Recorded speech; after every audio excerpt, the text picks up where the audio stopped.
Often at Mass, as we begin this time of prayer, of worship, our collect, that opening prayer, it gives us an insight into how we might think about the readings that the Church offers us. And today is no exception.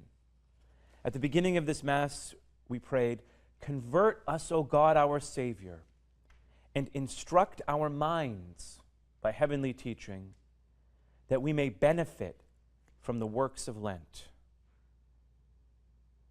That we may benefit from what it is we do in Lent, the works of Lent. Traditionally, prayer, fasting, and almsgiving. Each in its own way, prayer, engaging in that friendship, in that relationship with God. Fasting, surrendering some small good so that we might recognize the one who is good. Almsgiving, that we might for a moment lay aside our selfishness and give and think and love the other. Each are good, but all are ordered or directed to help us this Lent, right now, today, to meet, to encounter, to know Jesus.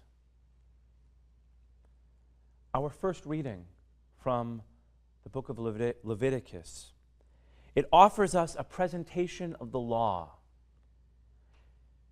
not simply as rules to follow, but to help us enter into right relationship, the right kind of disposition that we might have with God, that we might remove sin in all of those ways that we choose ourselves and not love of Him and of each other. And you see, the gospel, Jesus' words to us today, they open up the importance of all of this. They open up the importance of the law and of choosing the good and of loving, because we've heard this passage before from Matthew 25 of feeding the hungry and clothing the naked and giving drink to the thirsty. But as we hear it again, we recognize that Jesus says to those listening then and to us now, "Whatever you did for one of these least brothers of mine, you did for me." For me. Not metaphorically, not as a simile like you did it to me, not as an example or symbol, but you did it unto me. You see, as Lent is this time of encountering Jesus, we see in the gospel that the ways in which we cultivate and we strive to love authentically, we are loving really Jesus.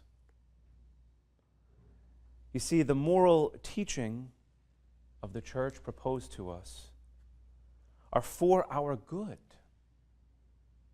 challenging at times perhaps, but they're ordered, they help, they aid, they shape us so that we might know and we might love Jesus. So this Lent, as we prayed at the beginning, let our minds be instructed so that we can shape and change and transform our lives to be the lovers of others, but more importantly, the lover of Jesus.